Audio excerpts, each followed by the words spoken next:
आप देखें अम्बेडकर निवासी एक ही खबरें लगातार ग्रुप की आवाज अम्बेडकर परिवार टीवी को लाइक करें, सब्सक्राइब अम्बेडकर परिवार। आज यहाँ परिनिर्वाण दिवस है बाबा साहब का परम पूज्य, तो इस काफ़ी लोग आ रहे हैं, तो इसके उपलक्ष्य में आप क्या कहेंगे? आप कहाँ से आए हैं, पहले परिचय दीजिए। मैं मस्जिद मोड़ गांव से आया हूँ। साउथ एक्स पार्ट टू से मैं बहुजन समाज पार्टी का जनरल सेक्रेटरी रहा और पहला चुनाव मैंने 1993 में एमएलए का लड़ा है। दूसरा चुनाव मैंने लोकसभा का लड़ा 96 में और चौथा चुनाव जो निगम पार्षद का लड़ा और पांचवा जो है मदन लाल ये कुशरत विधानसभा की सीट आम पार्टी के खिलाफ मैंने चुनाव लड़ा, भारतीय जनता पार्टी के खिलाफ जीत हुई। हाँ, तो हम जो है थर्ड पोजीशन में रहे। अच्छा, बहुजन समाज का जो वोट बैंक है, हाँ, मैं आपके चैनल के माध्यम से बताना चाहता हूँ कि आपने यहाँ आकर के हमारी बात को समाचार के माध्यम से फैलाने का काम जो कर रहे हैं, मैं आपका धन्यवाद देता हूँ। साथियों, हाँ, हमारे बहुजन समाज पार्टी को, बहुजन समाज के लोगों को गुमराह करने का काम जो है तमाम छोटी मोटी पार्टियां लगी हुई हैं।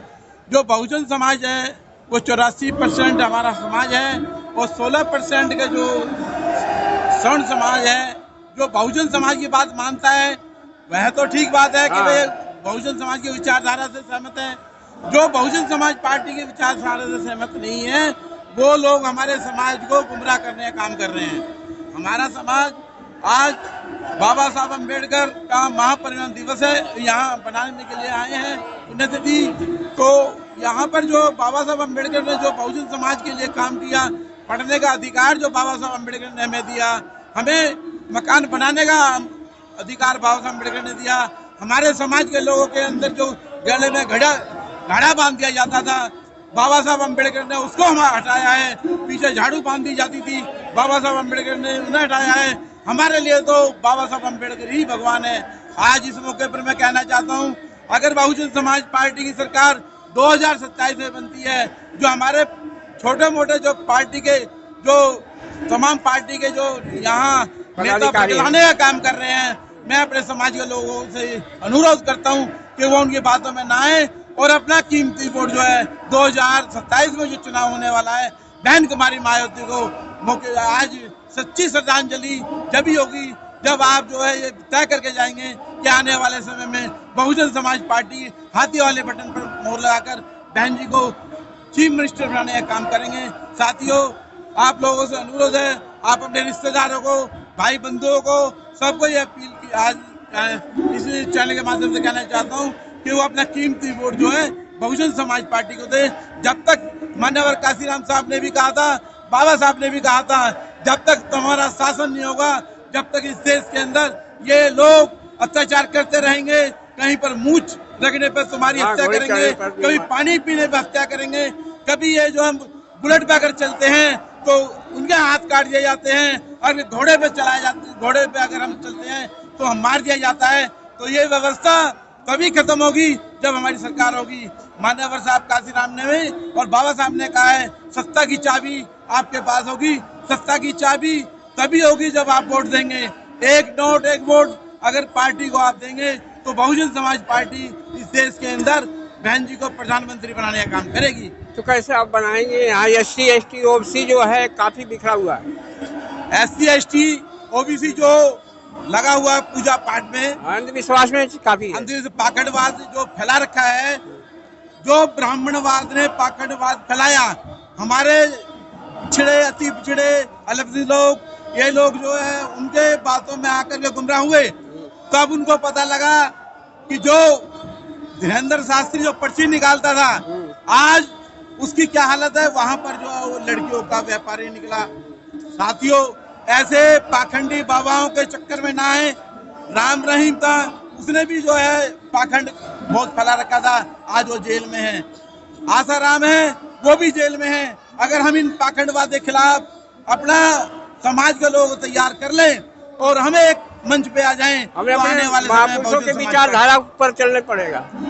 बाबा साहब के बताए हुए रास्ते पर मान्यवर काशीराम के बताए हुए रास्ते पर अगर हमारा समाज चलता है तो हमारी संख्या ज्यादा है, हमारे वोट बैंक ज्यादा हैं, तो सरकार भी हमारी बननी चाहिए।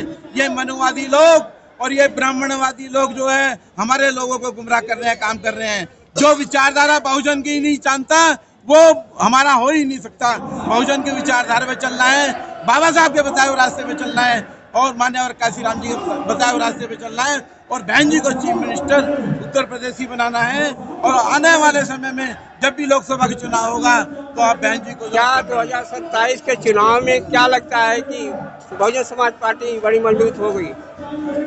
साथियों, जो 9 तारीख को प्रोग्राम हुआ उसे देख करके तमाम पार्टियों के जो है होश उड़ गए। अच्छा। उधर मुलायम सिंह का लड़का जो अखिलेश यादव जो कहता था मैं सोन जाति का हूँ, बड़ी जाति का हूँ, जब उत्तर प्रदेश का मुख्यमंत्री हटा उसके बाद आदित्यनाथ योगी ने गंगा जल से धुलवाया, तब उसे पता लगा मैं शूद्र हूँ। तो साथियों, जब इनके ऊपर अटैक होगा, जब इनकी औकात पता लगेगी, जब ये बहुजन समाज हमारे संगठन के लिए काम करेंगे, हमारे इसके लिए काम करेंगे, हमारी पार्टी के लिए काम करेंगे। तो अभी आपने देखा कि एक यादव पूजा करने के लिए जाता है, ब्राह्मण के वहाँ पेशाब कर दिया जाता है, महिला के पेशाब से छिड़काव होता है और उसे बाल काट करके और उसकी पिटाई करके जो नंगा नाच उन्होंने किया है। तो साथियों, अगर आप नहीं बहुजन समाज में आए तो आपके साथ आपकी बहन बेटी की इज्जत लूटेगी, आपके मकान में भी कब्जा होगा। अगर आप लोग जो है इकट्ठा नहीं होंगे, आप शासन प्रशासन में हिस्सेदारी नहीं लेंगे, आप अपनी सरकार नहीं बनाएंगे, तो साथियों बहुजन समाज के साथ अत्याचार जुल्म होता है। कैसे इकट्ठा करेंगे आप? हम अपने समाज के लोगों को समय समय पर जाकर के मीटिंगें करेंगे, उनको तैयार करेंगे और बाबा साहब के विचार और मान्यवर काशीराम के विचार को घर घर पहुँचाएंगे और लोगों को तैयार करके बहुजन समाज पार्टी को मजबूत करेंगे। 2027 में तगड़ा होगा साथियों।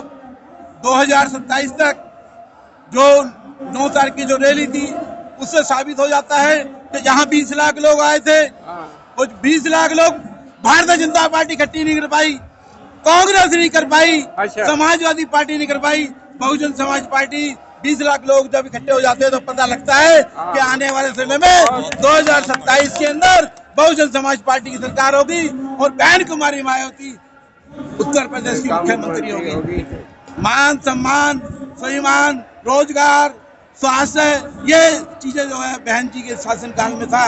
जो पुलिस अधिकारी जो 10 बजे ऑफिस में आता था, जब बहन जी का शासन आया तो उसकी कुर्सी हिलने लगी और वो सुबह 8 बजे अपने ऑफिस के अंदर हाजिरी लगाने लगा।